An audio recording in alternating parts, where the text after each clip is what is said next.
Good morning, everyone. Kris here with Inspired Energy. Joining me this morning, Hartwell. Good morning, Hartwell. Good morning, Kris. Good morning, everyone.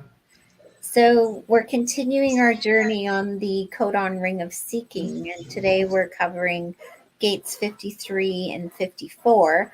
But maybe you can recap what we covered last week to get us summarized and then go into the gates for this week. Um, yeah. Oh, I put the wrong number there. Last week, we saw that the Ring of Seeking is most of these gates are originate in the root, which is a pressure to evolve, a pressure to get ahead in life. And this is a very, very powerful motor. It's so powerful that it has no direct access to the throat. It has to go through another center before the throat because it has such a powerful energy. And we looked at 39, which is the gate of the provocateur. And that was all about provoking the spirit in life, to move ahead. It was an energy that could lead to violence, but then opens up into an energy of liberation. And we also looked at the 52, which was all about um, finding a stillness at the heart of things. Um, but this week we have four more to do, and this week it's 53 and 54. Mm-hmm. So, So oh, I was going to say, well, maybe you can start with the universal energy of 53 for us this week. yeah, okay. Um, so the 53, which is called the Gate of Beginnings in Human Design, is about the journey from immaturity to superabundance via the way of expansion, where we've seen that the amino acid is serine. And for the 53, we have the anatomy of the urogenital diaphragm. Now, I did not have time to look that up, so I'm not exactly sure what that is, but there you are. Well, maybe I should look that up while you're talking. That's I'm like, not an sounds anatomist. I'm not a weird. biology guy. So, what is Makes it me think called? of Euro? the urogenital diaphragm. Urogenital It diaphragm. makes me I've think never of heard of pelvic it. floors and things like that, Oh. which we talk about in yoga. But anyway, shadow the shadow of this 53rd gene key is immaturity. And at the level of immaturity, the level of fear, we chase things because we think they're going to bring us power, we think they're going to bring us money. But there is this energy that there is this awareness that arises out of the 53 that beginnings are important. It's kind of like setting your intention and having it be clear at the outset of things. And that's why in mindfulness communities, we often talk about intention. Mm-hmm. Because I mean, all of us have intention, we enter into something but we don't necessarily think about it or purify it before we do it. But as long as we're at the shadow frequency, and this is not about shaming because I do it, you do it, we all do it. But at the level of the shadow, there's going to be a subtle fear in all of our beginnings. And that fear is going to warp the direction of the intention that we have. And it's going to have us miss the mark, which in some ways is the definition of sin. So I don't know. I like to play with Christian metaphors too, Kris. And I know you do too. Mm-hmm. As long as we're in an energy of fear, maybe we're in energy of sinfulness.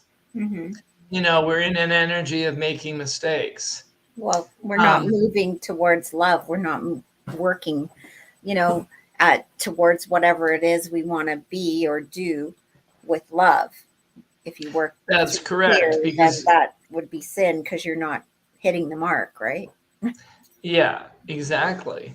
So even though there's still value in our intentions, and there is no shame about the shadow because it's a building block for the higher states in a way. Mm-hmm. But here, the ring of seeking, this is the codon ring we're looking at here. It leads us out of our immaturity by revealing to us the true nature of our desire and our greed and our fear. But, here in the shadow of immaturity, the pressure that we feel is often reflected in a desire to become rich. And it can make us overly serious about everything, or it can make us very fickle. It can make us very changeable. But at the level, when it opens up into an expression beyond fear, then we have expansion. And expansion is something that radiates in all directions. It's a beautiful state of realizing that the universe is unbounded, and that every aspect of our life that we've gone through, every experience, it's included in the states that we arrive at when we transcend. So it's not like any of our experience is wasted. Our experience is important. And as we rise up in our awareness, everything that we've known and done is included within our new state, our new steady state, the transcendence that we've come to. So here in the 53rd gate, we see also the expansion of the gift. We see also the energy of devotion. I like what Richard Rudd here says. He says, self-awareness is maturity. And only when humanity is self-aware as a unified organism will we have grown up. So cultivating awareness is a thing. We see it over and over again. Mm-hmm. But isn't that why we're mirrors for each other too? We're actually helping raise each other, right? So, pointing out what's out of alignment or in alignment, that we use each other as mirrors, right? So then we're kind of growing up together like siblings, right? I like that image. House. Yeah. Yeah, I like that image. Mm-hmm. It's sometimes other people, if we're open to it, can be pointers to where we haven't been aware. Mm-hmm. And so you pointing out something to me, I can be more aware and then keep better track of it for myself, and vice versa. Mm-hmm. But it's only when we activate the frequency of love do we have the possibility of stepping into a truly prosperous space. Mm-hmm. And that leads us to superabundance at the Siddhic level of this gate. Mm-hmm. And as Richard Rudd says, he says, really the prosperity that we look for happens at the gift level. At the Siddhic level of any of these things, we're not that concerned about material prosperity anymore. Right. Because we're so in love with the universe. We're so connected. Mm-hmm. And I was really intrigued about his idea here that there is no such thing as individual karma. And he actually quotes the Buddha, and in the famous quotation of Buddha that has led to our belief in reincarnation and karma. Mm-hmm. It's clear that the Buddha is saying that karma is not personal. Mm-hmm. So in a sense, cause and effect is a thing. Mm-hmm. But the consequences of the things that I do, they, in a sense, they get taken up by, they contribute to the collective shadow. They don't remain a personal Hartwell thing. Mm-hmm. So it's kind of like, as I miss the mark, as I sin, as I engage in the lower frequencies of myself, the karma that I'm creating is adding to the collective pool. Mm-hmm. Just as we escape some of our lower frequencies, we aid the collective pool. Mm-hmm. So I was very intrigued about that idea that it's not so personal as we think it is. Well, I think that it's more like energetic, right? So what you put out, you get back, but it's not necessarily what you put out. It's just something that resonates at the same frequency that comes back to you. You know what I mean? Well, So, that's another subtlety to be considered about. That I don't think that's the implication of what he's saying. He's saying that we could, we're geared to have our own experiences, but I mean, we're tapping into the collective energies. So it's not like, anyway, that's something that's an I'm just intriguing saying. idea. I'm saying it's only personal because that we each have a frequency that we maintain, and our experiences are related to what we're emanating. So we're going to attract what we're emanating, right? Yeah, it's not specific. Yeah. And it's not like, oh my God, I have huge karma to pay for in this lifetime. It's more like, well, in any lifetime, we're dealing with the collective pool of karma, and it's going to impact us somehow. Mm-hmm. But if we move on to the next one, the 54, the 54 is the gate of drive in human design. It's all about ambition. And this is a journey from greed to ascension via the way of aspiration. And the tailbone is the physiology of it. Did you research into that thing or bring up anything useful, Kris? For 52? The diaphragm, your Oh, genital yeah. diaphragm. I said, when I'm looking at the description, it's even worse than that word. It says, the urogenital diaphragm is also called the triangular ligament. It is a strong muscular membrane that occupies the area between the symphysis pubis and Chanel tuberoses. I don't know, and stretches across Okay. the triangular anterior portion of the pelvic outlet. So I'm thinking it's like your pelvic floor. Like, that's Yeah, what it that's kind what of I was sounds like. thinking. Yeah. So it's like, that didn't help much.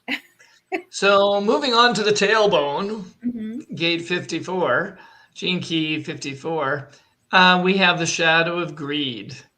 And this one, well, I think it's included on the list of the 7 deadlies. But this is the pressure to want more.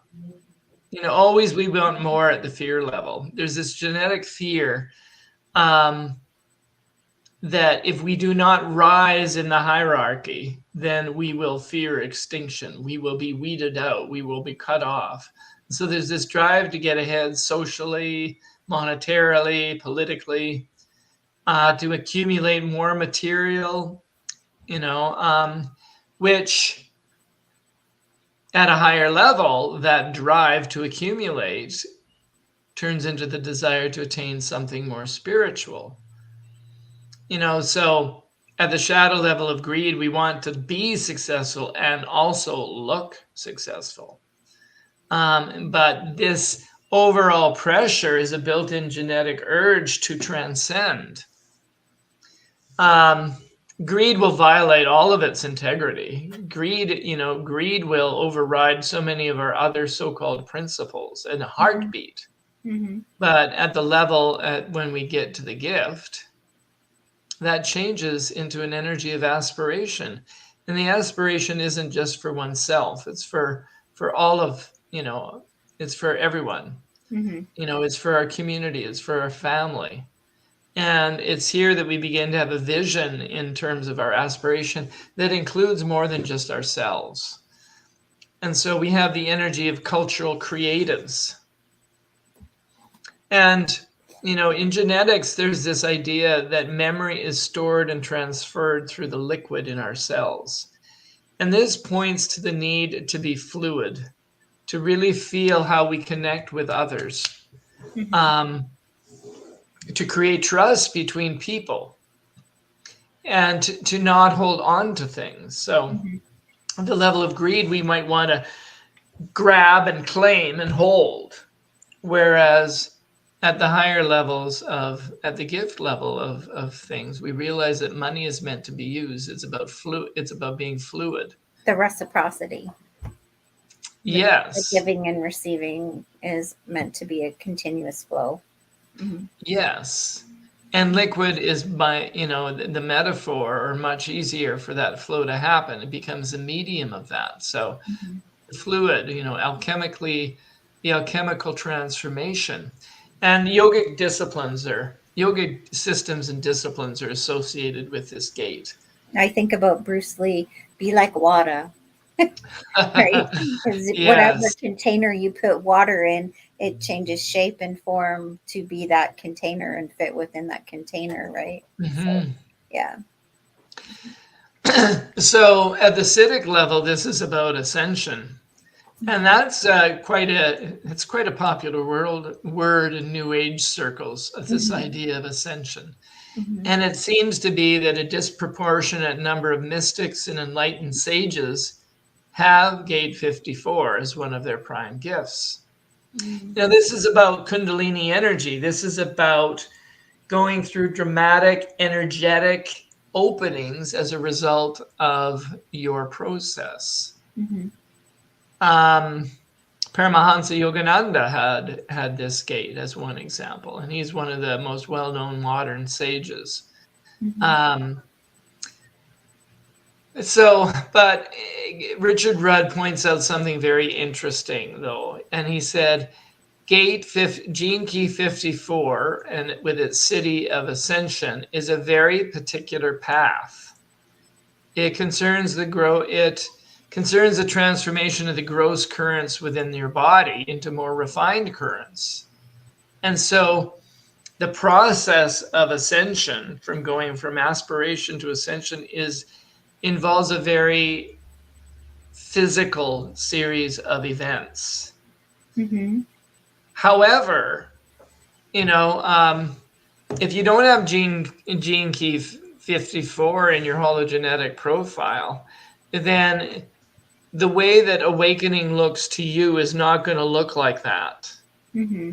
But if you have in your head that every person that awakens goes through things that are very physical and obvious and energetic and raising Kundalini energy, then you are going to be way off the track, because you have your own sequence by which to emerge and awaken. Mm-hmm. And 54 is only one of them, and it's one of the ones that sticks in our collective brain. Yeah. So you're saying that the person with gate 54 has to do it on a physical level. So more to do with their physical body than, anything else. Is that what you're saying? That's how they'll experience it. Correct. So they'll experience But it if through their body. if you're trying to do all of these exercises to raise your Kundalini energy, Mm-hmm. because you think it's really cool what you've heard about people having these experiences, Mm-hmm. no, you could actually do damage to yourself. You're trying to awaken in a manner that you're not keyed into. So this is what makes it so exciting to study your own hologenetic profile. Mm-hmm. Cool. Is to not get suckered into envy of other people's paths, but to get excited about and fall in love with your own. Yeah. So we're just about out of time. So is there anything that you want to say about 52 and 53 to wrap up, or anything about what to expect for next week? No, I want to leave you with that idea because it's super important. Love Mm-hmm. yourself, love your own path, Mm-hmm. and do not idealize a different way of being, a way of being that is not your own. Do not idealize and identify with it, Mm-hmm. because it will be a red herring for you and not lead you in the direction that you're wanting. Awesome. Well, with that, we'll say God bless. Have a good day. If you want to dive into your charts anymore or have a reading here, you can give us a call at Clair-i-tea 587-596-3333, and we'd be happy to hook you up with Mr. Hartwell. All right. Have a beautiful day. God bless.